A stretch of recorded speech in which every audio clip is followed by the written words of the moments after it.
دربار سلیمان علیہ السلام لگا ہوا ہے۔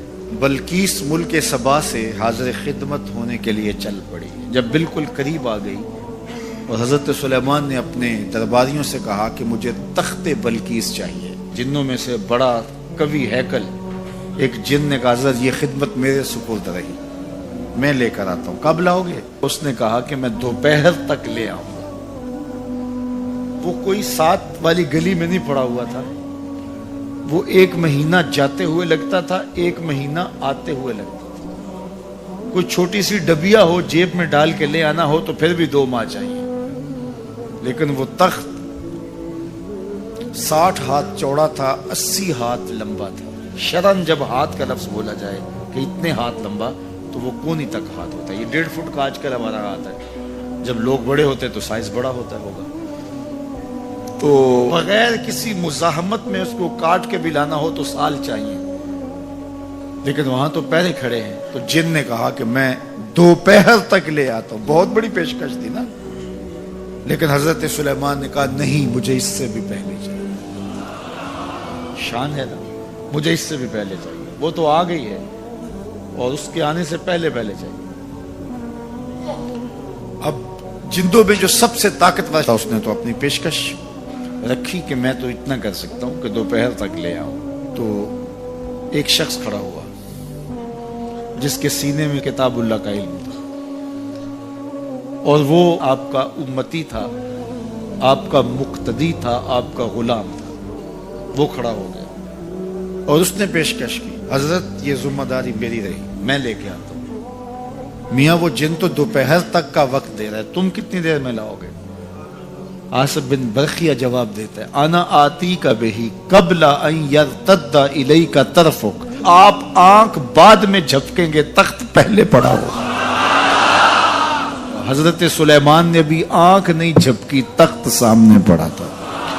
بے ساختہ پکار اٹھے، ھذا من فضل ربی، یہ میرے رب کا فضل۔ اب حضرت سلیمان علیہ السلام کے ایک درباری، آپ کے ایک مقتدی اور آپ کے ایک امتی کو اللہ نے یہ طاقت، توانائی اور شان دی ہے کہ 1 مہینے کی مسافت پہ پہروں کے حصار میں پڑا ہوا اتنا بڑا تخت آنکھ جھپکنے سے پہلے دربار میں حاضر کر دیتے ہیں۔ ہیرے اور جواہرات اس تخت کے ساتھ جڑے ہوئے تھے۔ لوگ تو وجود کے تحلیل ہونے کی بات کرتے ہیں، قرآن میں نظیر موجود ہے کہ اس کا ایک موتی بھی نہیں ٹوٹا۔ حضرت امام فخر الدین رازی علیہ رحمہ فرماتے ہیں، جب حضرت سلیمان کے مقتدی کی یہ شان ہے کہ آنکھ جھپکنے سے قبل اتنا بڑا تخت حاضر کر دیتا ہے، تو جس امام کے پیچھے مسجد اقصی میں حضرت سلیمان خود نماز پڑھی، اس مقتدا کی شان کا عالم کیا ہوگا؟ جب ان کے امتی کی یہ شان ہے تو پھر امام الانبیاء کی عظمتوں کا عالم کیا ہوگا؟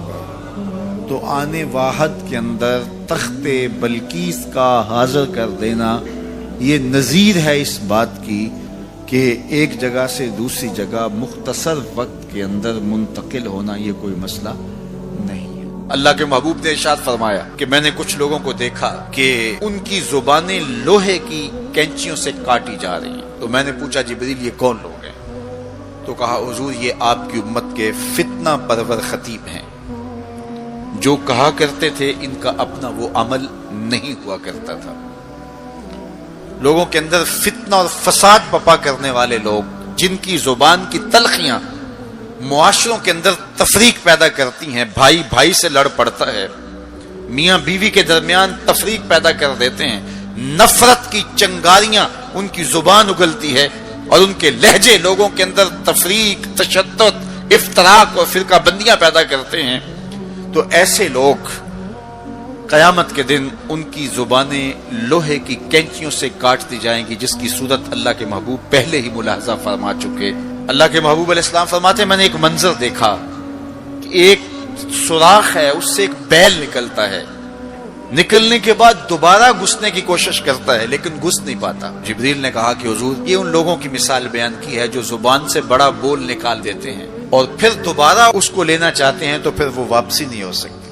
بعض اوقات آپ کوئی ایسی بات کر دیتے ہیں جس سے فتنہ پھیلنا شروع ہو جاتا ہے، جس سے شر پھیلنا شروع ہو جاتی ہے، جس سے لوگ آپس میں الجھ پڑتے ہیں، تو آپ آرام سے زبان سے کوئی جملہ نکال دیتے ہیں لیکن بعد میں اس کو واپس لینا چاہیں لیکن وہ شر پھیل چکی ہوتی ہے۔ تو اسی لیے ہمارے بزرگوں نے ہمیں یہ کہا ہے کہ بولنے سے پہلے 100 مرتبہ بات کو تول لو، غور کر لو، فکر کر لو۔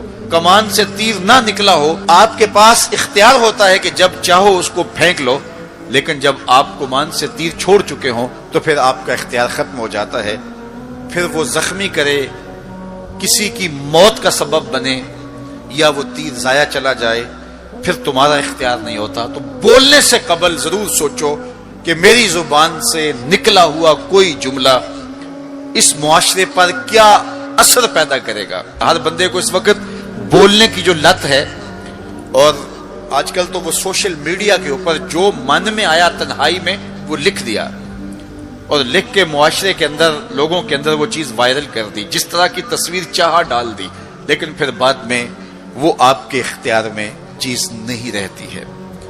بلکہ اب تو اتنے بخسیس اور اتنے نیچ فطرت کے لوگ بھی سوشل میڈیا پہ بیٹھے ہوئے ہیں۔ کسی زمانے کے اندر جو گندے مزاج کے لوگ ہوتے تھے وہ واش روم کے اندر بیٹھ کر کے چھپ کے اپنے خب سے باطن کا اظہار کرتے تھے، اور واش روم کی دیواروں کے اوپر جو ان کے من میں غلاظت ہوتی وہ لکھ دیا کرتے تھے۔ پبلک واش رومز کے اندر ایسے مناظر آپ نے بھی دیکھے ہوں گے کہ انسانیت کا سر شرم سے جھک جاتا ہے۔ ایسے چھوٹی سوچ کے لوگ وہاں بیٹھ کر کے جو ہے وہ لکھ دیا کرتے تھے۔ اب وہی لوگ، ان کو ایک سوشل میڈیا کا پلیٹ فارم مل گیا ہے، اور وہ یہاں اپنے بند کمرے میں جو چاہیں لکھ کے اس کے اوپر ڈال دیں، اور اس کی شر اور اس کا فساد اور اس کی غلاظت، اس کی گندگی کے چھینٹے کہاں کہاں تک پہنچتے ہیں، ان کو اس سے غرض نہیں ہوتی۔ تو ایک ایک حرف جو زبان سے نکلتا ہے، تمہارے قلم سے نکلا ہوا ایک ایک جملہ، اس کا حساب ہونا ہے قیامت کے دن۔ ایک ایک چیز کے بارے میں پوچھا جائے گا۔ اور آج اگر تم سوشل میڈیا پہ کوئی بات چھوڑتے ہو، یا کسی مجمع عام کے اندر کوئی بات کرتے ہو، یا تنہائی کے اندر کوئی بات کرتے ہو اور پھر اس کی شر پھیلتی ہے، تو وہ شر تو پھر سفر کرتی رہے گی۔ تم اب وہ جملے کہنے چھوڑ بھی دو، تم اپنا وہ اکاؤنٹ بند بھی کر دو، لیکن وہ شر، وہ غلاظت، وہ گندگی، وہ چھینٹے جو اڑے تھے وہ آگے بڑھتے رہیں گے، اور اس کا گناہ تمہارے نامہ اعمال میں، تمہارے کھاتے میں درج ہوتا رہے گا، حتیٰ کہ تم مر بھی گئے تو پھر بھی تمہارے نامہ اعمال کے اندر وہ سب کچھ اترتا رہے گا۔ اس لیے اپنے آپ کو محتاط کرنے کی ضرورت ہے، اور اپنے ایک ایک لمحے کو محفوظ کرنے کی ضرورت ہے۔ اپنے وقت کو قیمتی جانو۔ اپنی زبان کو کھولنے سے قبل 100 بار سوچو کہ جو میں لفظ کہہ رہا ہوں وہ کیا مجھے کہنا چاہیے یا نہیں۔ میرے اور آپ کے آقا و مولا نے فرمایا جو اللہ اور پچھلے دن پر ایمان رکھتا ہے وہ خیر کی بات کہے ورنہ چپ رہے۔ اس کا چپ رہنا اس کے لیے بہتر ہے، اور اگر وہ کہنا چاہتا ہے تو وہ خیر کی بات کہے۔ دنیا پہ یہ قانون مروج رہا ہے کہ نظر منظر کی تعریف کرتی، ناظر منظر کو بیان کرتا ہے۔ آپ جاتے ہیں شمالی علاقہ جات میں تو واپس آ کے خود بتاتے ہیں نا کیا کوساروں کا منظر تھا، مرغزار، لالا زار، جوئے بار، وہاں کے کوساروں پہ جمی ہوئی برف کا منظر، پھوٹتے جھرنے، بہتی ہوئی ندیاں، آنکھ بچھائے ہوئے زمین پہ جھیلوں کے منظر، اڑتے ہوئے پرندے اور خوشنوا وادیاں اور خوش کن منظر۔ آپ کی طبیعت سرشار ہوتی ہے، واپس آ کے بیان کرتے ہیں کیا یار منظر تھا، کیا خوبصورت رنگ تھا، کیا جمال بکھرا ہوا تھا مٹی کے اوپر، کیسے قدرت کی نقاشی اور صنائی کے نمونے تھے۔ اور آپ جب بھی کوئی منظر دیکھتے ہیں، یہ منظر تو چلو کوساروں کا منظر ہے، اللہ آپ کو جلد منظر نصیب کرے کہ گنبد رسول سامنے ہو، روضہ اقدس سامنے ہو، تو واپس جب آتے ہیں تو سننے کے لیے کان بےتاب ہوتا ہے اور آپ کی زبان بولنے کے لیے بےتاب ہوتی ہے۔ اور کوئی پوچھے کہ جناب مدینہ شریف کی سناؤ تو آپ کہتے ہیں مدینہ تو مدینہ ہی ہے۔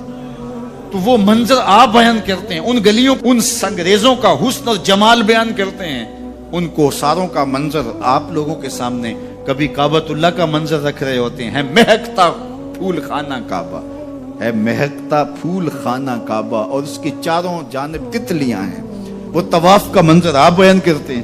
تو جب کوئی نظر منظر دیکھتی ہے تو پھر ناظر منظر کی تعریف کرتا ہے. آدم علیہ السلام سے لے کے آج تک یہی قانون رہا کہ ہمیشہ نظر نے منظر کی تعریف کی. لیکن معراج کی شب پہلی بار ایسا ہوا جب نگاہ مصطفیٰ نے اس منظر کو دیکھا, جمال خدا کو دیکھا, تو منظر بول کے کہنے لگا ما زاغ البصر وما طغی. کیسی آنکھ ہے, نہ چندیاتی ہے نہ حد سے بڑھتی ہے. یہ پہلی مرتبہ منظر نے نظر کی تعریف کی ہے. یہ قرآن اٹھائیے, ما زاغ البصر وما طغی. واہ واہ کیسی آنکھ ہے, نہ تو سرکش ہوتی ہے نہ حد ادب سے بڑھتی ہے. تو کیسی آنکھ تھی جس کے حسن کا ذکر بھی رب قرآن میں کر رہا ہے. مست آنکھیں رضا ما ذاق کے کجلے والی. مست آنکھیں رضا ما ذاق کے کجلے والی. گر میری سمت بھی اٹھیں تو مقدر جاگے. گر میری سمت بھی اٹھیں تو کیا خوب سجن دیاں اکھیاں نے, کیا خوب سجن دیاں جویں پر کے سرائیاں رکھیاں نے. ما زاغ البصر وما طغی. واہ واہ کیسی آنکھ ہے جو جھپکتی بھی نہیں ہے اور حد ادب سے آگے بڑھتی بھی نہیں ہے. اچھا میں آپ سے پوچھتا ہوں کہ آپ جب خواب دیکھتے ہیں آپ کی آنکھیں کھلی ہوتی ہیں یا بند ہوتی ہیں؟ خواب تو نابینا بھی دیکھ سکتا ہے. جس کی نظر پر پٹیاں باندھ دی جائیں اور کالا موتیا بھی اتر آئے, خواب تو وہ بھی دیکھ سکتے ہیں. خواب کا تعلق اس آنکھ سے نہیں ہوتا. اب معراج کو جو کہتے ہیں خواب تھا جو حضور نے دیکھا, جب خواب تھا تو حضور کی آنکھوں کا ذکر کہاں سے آ گیا؟ واہ واہ کیسی آنکھ ہے, نہ جھپکتی ہے نہ حد سے آگے گزرتی ہے. دنیا کو بتا دیا یہ خواب سے نہیں دیکھا تھا, یہ کھلی آنکھوں سے دیکھا تھا. یہ کھلی آنکھوں سے دیکھا تھا. یہ منظر جمال کھلی آنکھوں سے دیکھا تھا. اس لیے بار بار ذکر آنکھوں کا کیا جا رہا ہے. کیسی آنکھ ہے, نہ جھپکتی ہے نہ حد سے آگے گزرتی ہے. تو معلوم ہوا کہ یہ کس نے دیکھا تھا؟ مصطفیٰ کی آنکھ نے دیکھا تھا. اللہ اکبر. تو یار جس کی آنکھ نے تجلی صفاتی کے پرتو کو دیکھا وہ تو اتنی تیز ہو گئی کہ کالی رات کے اندھیرے میں, شب تہجد کی ظلمتوں میں, کالے پتھر پر کالے رنگ کی چیونٹی کو چلتا ہوا 50 کلومیٹر دور سے دیکھتی بھی ہے, اس کے قدموں کی سرسراہٹ کو سنتی بھی ہے. اور جس نے تجلی ذاتی کو دیکھا اور آنکھ بھی نہیں جھپکی, اس محمد عربی کی نگاہوں کا عالم کیا ہوگا. اوناسس نامی ایک یونان کا شخص تھا جو بہت امیر کبیر تھا. وہ نمبر لگتے نا 8ویں نمبر پہ اور 7ویں نمبر پہ, 6 نمبر پہ دنیا کا امیر ترین شخص کون ہے, تو کسی زمانے میں وہ ان نمبروں میں تھا. تو اس کی آنکھوں کے یہ پپوٹے کام کرنا چھوڑ گئے. ڈاکٹر سلوشن ٹیپ لگا کے اس کی آنکھ کھول دیتا تھا, سلوشن ٹیپ لگا کے بند کر دیتا تھا اور وہ سو جاتا تھا. پھر وہ کھولتا اور جو ہے وہ اس کو دیکھنا ملتا. تو یہ آٹومیٹک سسٹم خراب ہو گیا. تو کسی نے اوناسس سے ایک دن پوچھا کہ تیری زندگی کی سب سے بڑی خواہش کیا ہے؟ یہ جہازوں کے بیڑے تیرے ہیں, یہ اتنے بڑے کاروبار ہیں, تا حد نظر پھیلے ہوئے بنگلے, اتنا کچھ, تو کوئی خواہش رہ گئی ہے؟ اس نے کہا ہاں ایک میری خواہش رہ گئی ہے. تو سننے والے نے کہا کہ کیا؟ کہا کاش کہ اپنی آنکھیں اپنی مرضی سے کھول سکوں, یہ میری خواہش ہے. تو اس نے کہا کہ اگر اس کے لیے تجھے کوئی پیسے لگانے پڑے تو کتنے کو پیسے لگائے گا؟ کہا ساری دولت لگا دوں گا. کاش کہ اپنی آنکھیں تو اپنی مرضی سے کھول سکوں. تو میرے ان دوستوں میں سے کئیوں کو آج یہ احساس ہوا ہوگا کہ یہ بھی کوئی نعمت ہے. اور جو 24 گھنٹے ہمارے ساتھ ہے, تو اتنی نعمتیں ہیں ہمارے اوپر اللہ کی, اور اس کو ہم اپنے حساب سے چھوٹا یا بڑا کہہ لیتے ہیں, لیکن وہ اتنی بڑی ہیں کہ اگر وہ چھن جائیں تو پھر پتہ چلتا ہے کہ جو ہے وہ کتنی بڑی نعمت سے ہم محروم ہو گئے. وہ میرے ایک ملنے والے ہیں, ان کے منہ میں لعاب کی مقدار کم ہے, جس کو ہم نے کبھی سوچا بھی نہیں کہ یہ بھی کوئی نعمت ہے.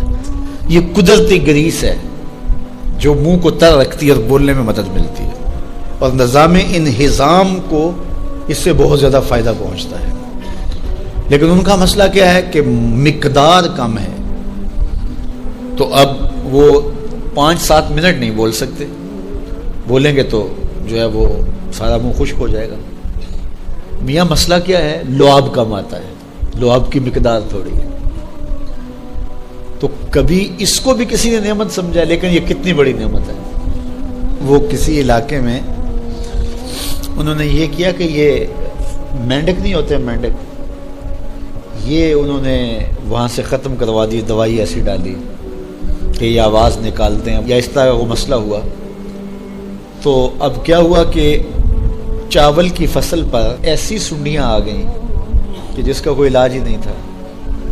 تو یہ پانی کے اندر جو مینڈکیں ہوتی ہیں، یہ ان حشرات کو کھاتی ہیں جو فصل کے لیے نقصان دہ ہوتی ہیں۔ تو اب وہ مینڈکیں ڈھونڈتے پھرتے ہیں۔ اب ہمیں نہیں پتا کہ کون سی چیز کتنی بڑی نعمت۔ یہ کیچوا ہوتا ہے، کیچوا کبھی آپ نے دیکھا جس کو وہ ہم اپنی پنجابی میں گنڈویا کہتے ہیں، کبھی آپ نے سوچا کہ اس کا سلسلہ کیا ہے؟ یہ مٹی کھاتا ہے، ایک طرف سے دوسری طرف سے نکال دیتا ہے۔ اور اب ہمارے ادھر ایک ذمہ دار تھا، تو وہ بچوں کو پیسے دیتا تھا کہ وہ لے کر کے اور اپنی فصلوں میں چھوڑتا تھا۔ اس کو کسی ماہر نے بتایا کہ یہ زمین کی زرخیزی کا جو ہے وہ سبب ہے، کہ ایک طرف سے کھاتا ہے دوسری طرف سے نکال دیتا ہے، اور وہ مٹی اتنی زرخیز ہوتی ہے کہ دوسری مٹی میں جب ملتی ہے تو کیمیائی کھادیں بھی وہ کام نہیں کرتی جو یہ کیچوا کام کرتا ہے۔ ہمیں پتہ ہی نہیں ہے کہ ہمارے اطراف میں اللہ نے کتنی نعمتیں ہمارے لیے پھیلائی ہوئی۔ تو اس لیے اس کا ایک نظام ہے۔ یہ دنیا کچھ نہیں ہے، اللہ کے قبضے میں سب کچھ۔ تو سب سے بڑی بات یہ ہے کہ اللہ آپ کو خیر کی راہ عطا کر دے۔ بس بعض کا جو دنیا کی دولتیں دی جاتی ہیں، یہ آزمائش ہوتی ہیں، یہ آزمائش ہوتی ہیں۔ تو جو آپ کو کسی سے نیکی کرنے کی توفیق مل جائے، کسی کی مدد کرنے کی توفیق مل جائے، کسی دکھی کے کام آنے کی توفیق مل جائے، کسی کی جان بچانے کی توفیق مل جائے، تو یہ بہت بڑی دولت ہوتی ہے۔ مریض کا آدھا درد تو اس وقت مٹ جاتا ہے جب مسیحا اور معالج اس کو شفقت کے ساتھ بٹھاتا ہے اور پورے درک کے ساتھ، پوری محبت کے ساتھ اور پوری دلجوئی کے ساتھ اس کی بات سنتا ہے۔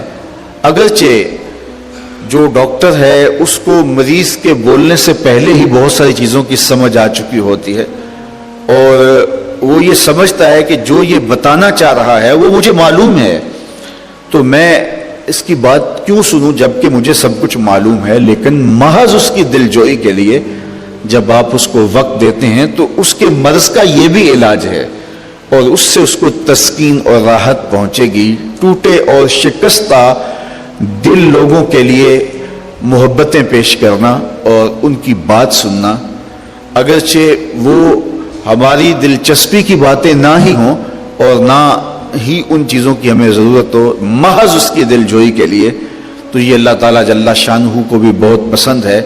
تو کسی شکستہ دل کی شکستہ سامانی کو دور کر کے اس کے لیے جو ہے وہ دلجوئی کے اسباب اللہ تعالیٰ کی رحمتوں کے خاص سبب ہیں۔ میرے اور آپ کے آقا و مولا کی سیرت کے جتنے بھی ابواب ہیں آپ ان کو دیکھ لیجئے، آپ کو نمایاں طور پہ یہ بات ملے گی کہ حضور علیہ الصلوۃ والسلام نے دکھی، لاچار اور وہ لوگ جن کا کوئی پرسان حال نہیں تھا ان کے سروں پہ شفقت کا ہاتھ رکھا۔ انسانی زندگی کے اندر ایمان، محبت اور احساس، یہ تین چیزیں ہیں۔ اگر تین چیزیں انسانی زندگی میں شامل ہو جائیں تو پھر وہ زندگی کا جمال حاصل کر لیتا ہے اور زندگی کا نور پا لیتا ہے۔ اور اگر زندگی میں احساس، محبت اور ایمان کی دولت نہیں ہے تو تمام تر صلاحیتوں، تمام تر آسودگیوں کے باوصف انسان انسانی جوہر سے خالی اور انسانی نور سے محروم ہے۔ اس لیے حضور کی سیرت کا یہ پہلو خاص طور پہ قابل توجہ ہے کہ ہم اپنے معاشرے کے ان لوگوں کے درد بانٹیں جو بیچارے ناآسودہ ہیں، جو دکھی ہیں۔ بعض اوقات میرے اور آپ کے دو بول کسی کے دکھ کو مٹا دیتے ہیں اور کسی کی تکلیف کو، غم کو غلط کر دیتے ہیں۔ تو ہمارے دو بول بولنے سے، ہمارے لہجے کی نرمی سے، ہماری دلجوئی سے اس کی آدھی بیماری ختم ہو جاتی ہے اور اس کے دکھوں کا مداوع ہو جاتا ہے۔